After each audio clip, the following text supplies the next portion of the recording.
Hi, it's Zoe here on December 3rd, 2014. This is the continuation of the QC verifiers that will let you see how the QC effectiveness and the decisions you make in QC design impact patient risk. This is the first one we started with. This is the one that answers the question, is patient risk acceptable?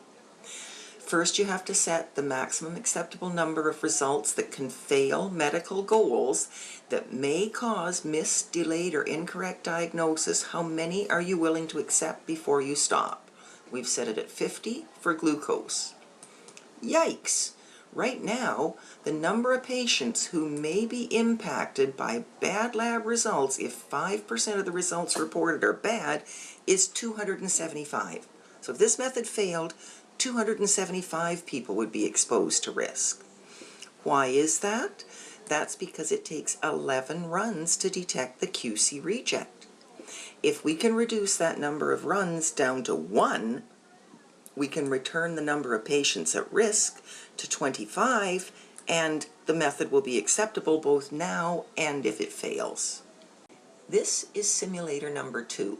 This one lets you do two things. It lets you determine if the existing analytical process quality is acceptable, and it lets you select an individualized QC process to make sure you can detect risk if the method does fail.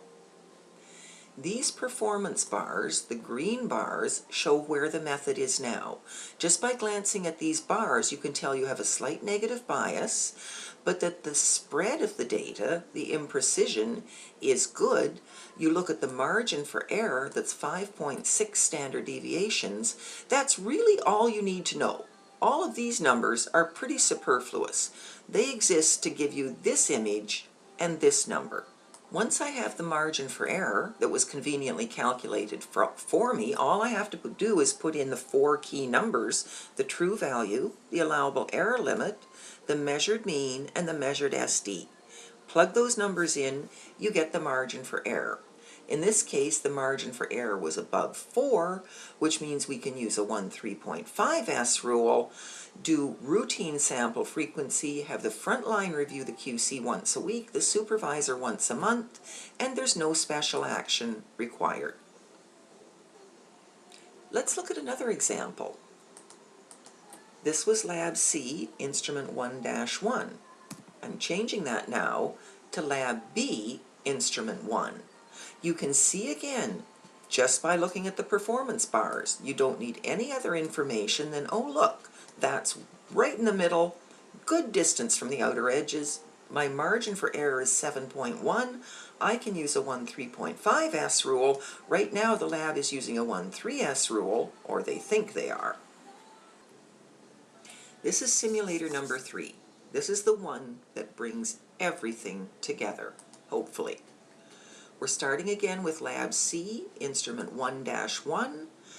This is the one where we have a slight negative bias, an excellent margin for error. This is the quality control chart with the existing assigned mean and standard deviation values. At this red line, we have simulated this clinically significant error so that too many of these results, after this line, there is an unacceptable risk level.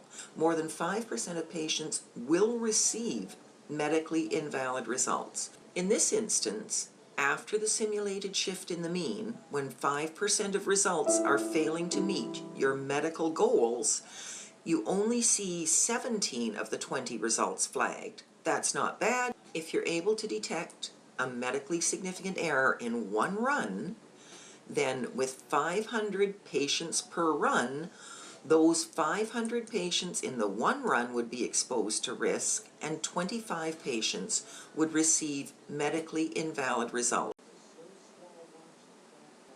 This is our next example. This is the one that has a slight positive bias. Again, it's very easy to differentiate the good results from the bad. When you look at the QC chart, it looks rather like the one that we saw in the last example. This one, most of the results are below the mean again, and there's a nice tight distribution. One might be tempted to think. You would think that it would still be reasonable to detect a clinically significant shift in one run. It worked last time. This time, however, it's a very different image that we see. The last QC chart we saw was able to detect the change in one run. This one, on average, will take 10 runs to detect a clinically significant error.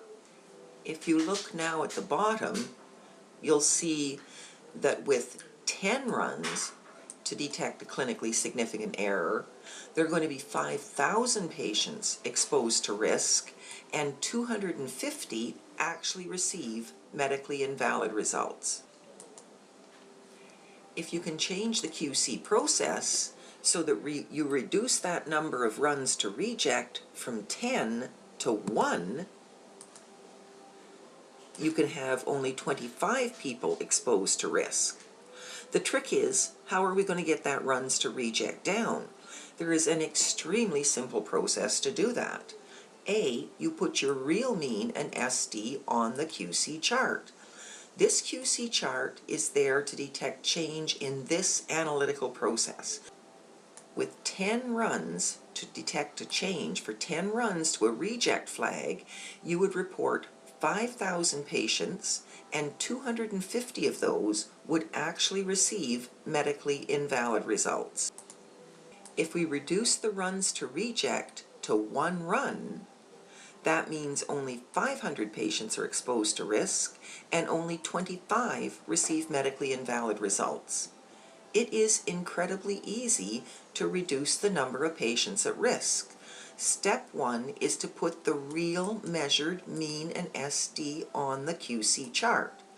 Simply by putting the actual mean and SD on the QC chart, now there are no false positives beforehand, and every single run after that clinically significant failure is flagged. You can reduce risk just by using the right mean and the right SD on the QC chart and picking the right QC rule. And this looks different. This is the third instrument. This is instrument 3 in lab B. Just walk down the hall from instrument 1 that's doing so well. This one has a wider standard deviation, it has poorer imprecision, and it has a very low margin for error. It has a margin for error of only 1.6. The QC chart, the way it looks now, using the existing QC process, there are no flags beforehand. It looks essentially to most like an acceptable QC chart.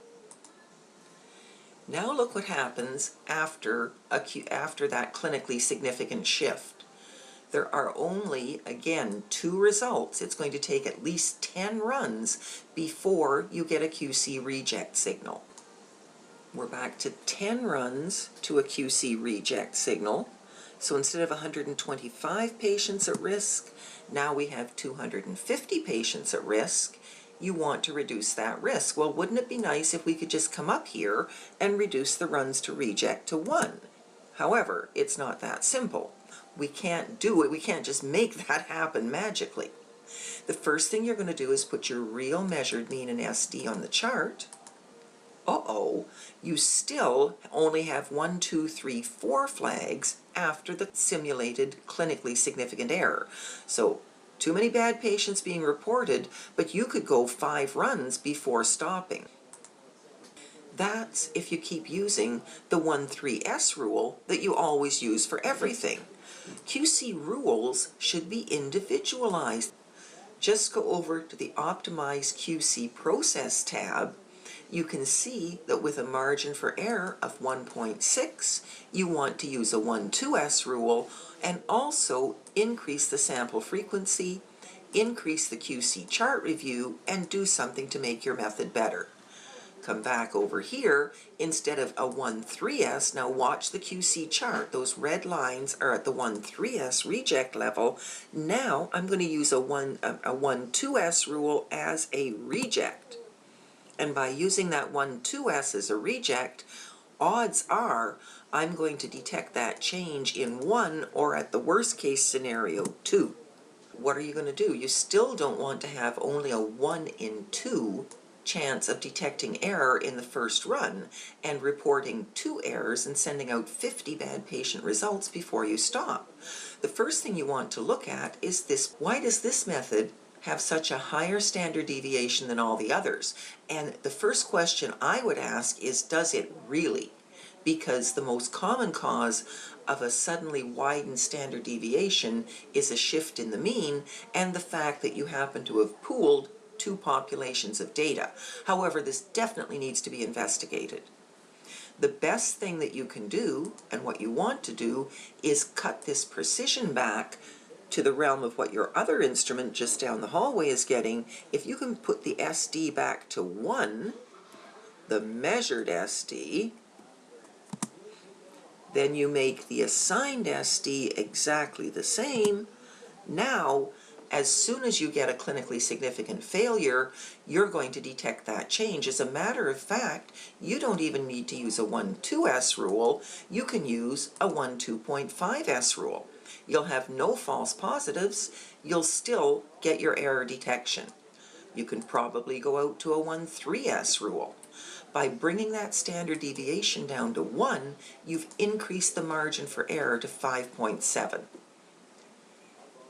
There are many, many, many variables involved in determining the number of patients at risk.